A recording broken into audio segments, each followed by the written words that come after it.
Okay, I'll admit that for most of you guys, this video probably came out completely out of the blue. Aren't you the power efficient home lab guy? Why are you making a video about an old iPod? But the long-time viewers among you will remember that one of the first videos on this channel was about upgrading an old iPod Classic with a bigger battery and a transparent case. And no, the video is not that old, it's just that I was about 10 years too late to the frosted tips trend. 7 years later, and I think it's time for yet another iPod video. This is an iPod that at a first glance doesn't look all that different from the iPod that was featured in my old video. However, once you start looking closer, it becomes very apparent that this iPod is built different. It's got USB-C, wireless charging, 256GB of solid-state storage, and even supports wireless audio. So in this video, we're going to talk about why I would even want to use an iPod in the age of smartphones and media streaming. We're going to install custom open source firmware on this thing and use it to play Doom. I'm also going to talk a little bit about my experience of using this iPod to try and beat my phone addiction. And of course, in the best tradition, we're also going to take this thing apart and mod it even further. Or try to, at least. But you know what doesn't require any further tinkering and complicated tech voodoo? Your WordPress-based website, as long as you host it with today's sponsor, Kinsta. Kinsta provides reliable, fast, and secure managed hosting for WordPress with 24/7 support. Managing a website for your business can be overwhelming and even frustrating at times. Performance issues, security vulnerabilities, DDoS attacks, unhelpful hoster support, and many other issues, which you have to navigate on your own. Kinsta solves these problems for you by providing blazing fast performance with edge caching and early hints, 37 data centers and more than 300 CDN locations, enterprise-level firewall and DDoS protection, as well as up to 99.99% SLA-backed uptime guarantee and SOC 2. And if you ever need help with your website, you can talk to real human WordPress experts 24/7, not an AI chatbot reading from scripts. Kinsta's control panel is also super easy to manage, even if you're not a computer guru. So if your WordPress website is a constant source of frustration and issues, move it to Kinsta today and see that running a website can actually be enjoyable. They'll also take care of migrating a website from your old hoster, no tech expertise required. You can get your first month for free, and Kinsta also gives you a 30-day money-back guarantee, in case you're not convinced. Visit the link in the description or scan this QR code to get started. So thank you Kinsta for sponsoring today's video, and now, let's talk about this iPod.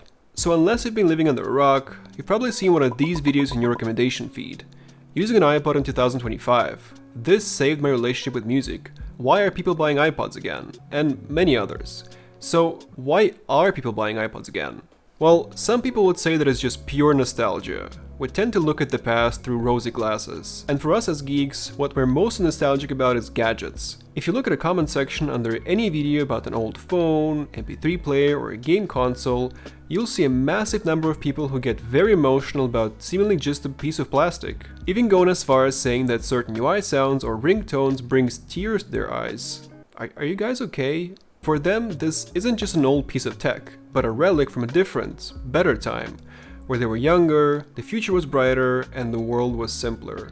Maybe I've fallen for the nostalgia as well, but for me, especially in the modern times with political unrest, war, climate crisis, AI, the enshittification and corporatization of the internet, the rise of big tech and surveillance capitalism, when you see a device from 20 years ago, it does make you remember times where things were different. So I do understand the sentiment, but for some people, it's not just nostalgia.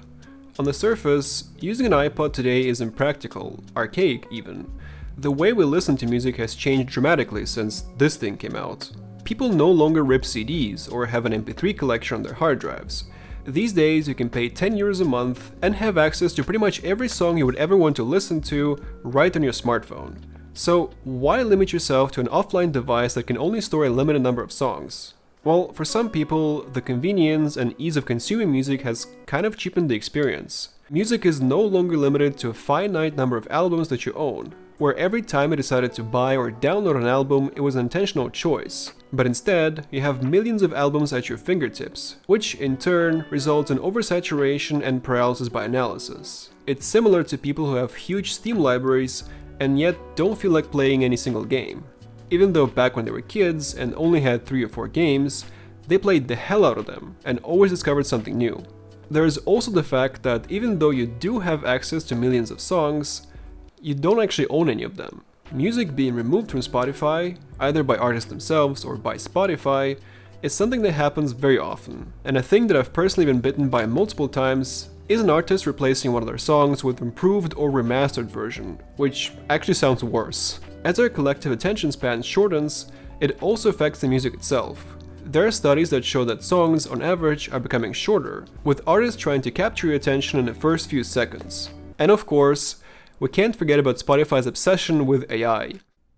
Be that creating hundreds of fake AI artists under the internal initiative called Perfect Fit Content, and then sneakily inserting them into their curated playlists, or Spotify CEO, Daniel Ek, investing millions into the AI military drone technology.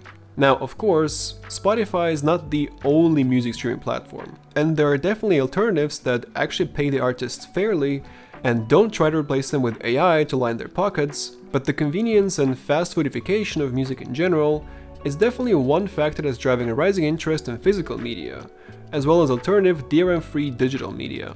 Finally, for some people, having a separate device for listening to music and podcasts is a way to quit their phone addiction. Sure, our phones can already play music and do much more, but this much more often involves social media, doom scrolling, short-form content, and tons of distractions. So these days, you definitely see more and more people abandoning the convenience of a smartphone and coming back to different devices with their own dedicated functions, like an iPod for music, a small digital camera for pictures, and a feature phone or a dumb phone for SMS and calls. Now, as to why I personally want to try using an iPod, well, I guess it's a combination of all three factors. A nostalgia for simpler times, becoming more deliberate in the way I listen to music, reducing my dependency on big tech platforms, and trying to quit my smartphone addiction. My plan is to use my Apple Watch as a sort of a dumb phone, since it can be used to make calls and type short messages, leave my iPhone at home, and replace it with this iPod Classic. Now, there's no denying that a lot has changed since this iPod came out. The 30-pin connector is pretty much dead, hard drives have been replaced with solid state for everything but bulk storage, a lot of people, including me, use wireless earphones to listen to music, and iTunes or Mac is not really a thing anymore, with iPod support pretty much non-existent in modern macOS. Classic Connect 2 is aiming to solve most of these issues. Their mod includes support for Bluetooth audio, chip-based wireless charging, a USB-C port, and support for SD card-based storage. Classic Connect 2 is compatible with iPod Video or 5th gen, as well as 5th and a half, 6th, and 7th gen iPod Classic models. The mod is also solderless, which means that you don't need to solder anything to your iPod's mainboard. That is, unless you also want to use the USB-C port for data transfer. More on that later. The entire mod kit, sans the iPod and the storage adapter, is being sold for 130 euros at the time of filming this video. Now, is that a lot? Well, compared to some other products on the market, you definitely get more bang for your buck. You might be able to do it a bit cheaper if you go full DIY, but the main selling points of this mod are convenience and ease of installation. Now, Moonlit Market sent me an entire iPod with the mod already pre-installed, so I didn't even have to install it myself. But the first thing I noticed when taking it out of the box is how light it is. It ditches the miniature hard drive for SD cards, and it also replaces the iconic metal back with a plastic rear cover. Yes, I know, the metal rear panel was pretty much the distinctive feature of iPods, but it also got covered in scratches in the first 5 minutes of use, so I can't say that I'll miss it much. Overall, I think the new design looks pretty clean, and it also makes it way easier to take the iPod apart, which I'll show you later on in the video. Now you might ask, with almost every part of this iPod replaced, what's even iPod about this thing anymore? And well, this unit still has the original iPod motherboard, and still runs the iPod software, which I'm going to get rid of and replace with a custom open source firmware called Rockbox. Why? Well, the original Apple firmware is fairly limited. It only supports a certain subset of codecs, with formats like FLAC absent from the list. And you also can't copy your music on it from your computer, just like you would do with any regular MP3 player of the era. And with iPod support being removed or reduced in modern operating systems, this factor is only going to get more annoying with time. Luckily, there exists an aftermarket open source firmware called Rockbox, which basically lets you jailbreak your iPod. Installing Rockbox is a process that hasn't changed all that much in a decade. You plug your iPod into your PC, choose your iPod model from a list of supported devices, and then follow the instructions on the screen and watch as hackery looking text appears in your iPod. And once that's done, voila, your iPod is now free. So what does Rockbox do? Well, first, it allows you to plug your iPod into any computer and just put your music files in it, like any other music player. I know, this concept might not seem all that crazy if you're not an Apple user, but for us iSheeple, this is revolutionary. It also lets you play back FLAC files, so if you're a fan of lossless, you won't have to convert your music to Apple-specific ALAC codec. Rockbox also includes a few custom apps and games. You can even play Doom, Quake, and Duke Nukem 3D. And it also features a boatload of themes, so you can customize your iPod's interface to your heart's content. Now, as for my choice of theme, the 2018 me went with an edgy DOS-looking theme. The 2025 me is a very boring person with a normal hairstyle, so I just went with a theme called IRB Classic. It kind of mimics the stock iPod UI with a somewhat modern twist. It also supports Cyrillic characters. It even shows a lossless icon when you're playing a FLAC. Now, it's not a perfect replica, the fonts for instance don't look as good, but it's good enough. So now that we've installed Rockbox, we're finally ready to listen to some music. Now, the way you get your music is entirely up to you. You can download the music from your favorite artist directly from Bandcamp, you can buy digital releases, you can buy RIP CDs, or you can use methods that I'm not supposed to be talking about on YouTube. In any case, once I got my music onto the iPod, the first thing that I wanted to try was Bluetooth audio. Now obviously there's no support for Bluetooth in Rockbox or in the stock iPod firmware, so you can't like go to settings and pair a new device. The Bluetooth module basically resides in this daughter board, and there's one single button to manage stuff like pairing, connecting, and disconnecting audio devices. You long press the button on the top of the iPod to turn on the Bluetooth module, and then you double press to enter the pairing mode. Now the product page for Classic Connect 2 mentions that the AirPods Pro 2 aren't officially supported by this mod, and unfortunately that's exactly what I normally use to listen to music. Now for some people they work just fine, and for others, especially in dense urban environments, the sound cuts off and the connection is unstable. Bluetooth media controls, such as switching to the next track or toggling play pause, also don't work with this mod. And the same goes for the playback being automatically paused when you take one AirPod out of your ear.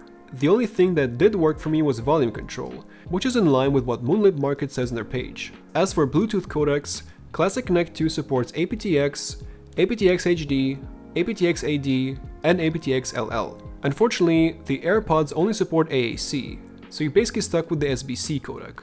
That's not a unique problem of this mod kit though, since AirPods Pro 2 are known to have issues with non-Apple devices. Now obviously, this iPod still has the good old 3.5mm jack, so you can still use regular wired headphones with it as well.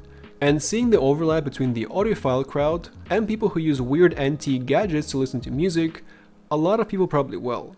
As for the 30-pin connector, it's also fully functioning, so if you have any accessories kicking around, like a docking station, you can still use that with your iPod. There's also a USB-C port at the top of the device, but as already mentioned, out of the box, it can only be used for charging, and here's why.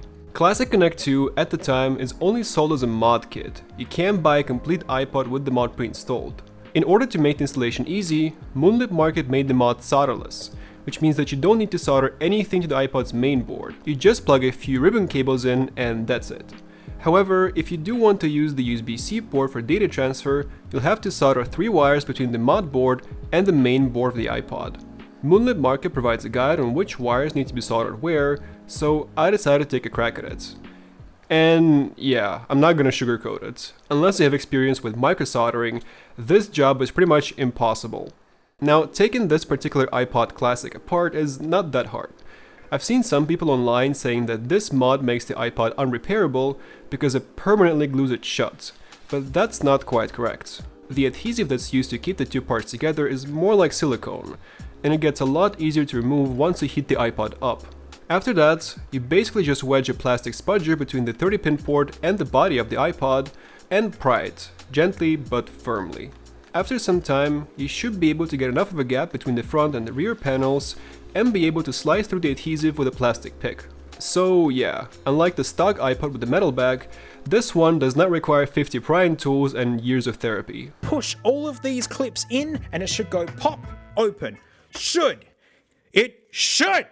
It should. Inside, you can see the Moonlit Market daughter board, a battery, a wireless charging module, and a storage unit that consists of 2 SD card slots. I'm not gonna show you the entire process of taking the iPod apart, because there's already a pretty good guide on that by iFixit. So let's skip to where we have freed the motherboard from the chassis. So here we have the motherboard, and these are the 2 pins that we have to solder the wires to.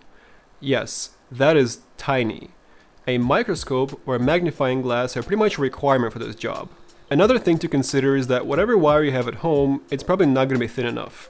You need 34 or 36 gauge wire, basically the thinnest you can get your hands on. I decided to do a test run first, using a spare iPod Classic motherboard that I had kicking around, and after fiddling with this for multiple hours, I ultimately gave up and decided that maybe carrying a 30-pin cable around is not that bad. You can still charge your iPod with USB-C or with wireless charging, and personally that's good enough for me. I'm also not good at soldering, so maybe if you are, this might be a walk in the park for you. Personally, I was happy that I at least managed to put the iPod back together without breaking anything. I wasn't super confident though, so I decided to test if everything's working correctly before reassembling.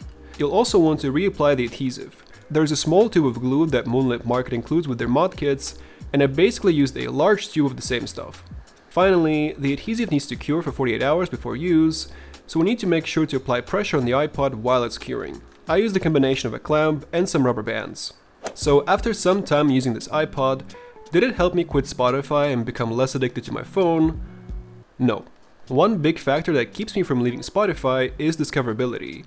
Back in the pre-streaming days, discovering new music was always a challenge, and when I got Spotify and found the Discover Weekly playlist, it was like a revelation to me. That was 10 years ago though, and nowadays, Spotify's recommendation system somehow got way worse. Still, the ability to quickly discover new music through playlists and radios is a huge part of how I find music these days, and I'm not sure if I'm ready to abandon that entirely. As for battling my smartphone addiction, well, I might make a separate video on using an Apple Watch for digital detox, but the TLDR is that I eventually had to use my phone when traveling, for things like booking a hotel, looking up train itineraries, and so on.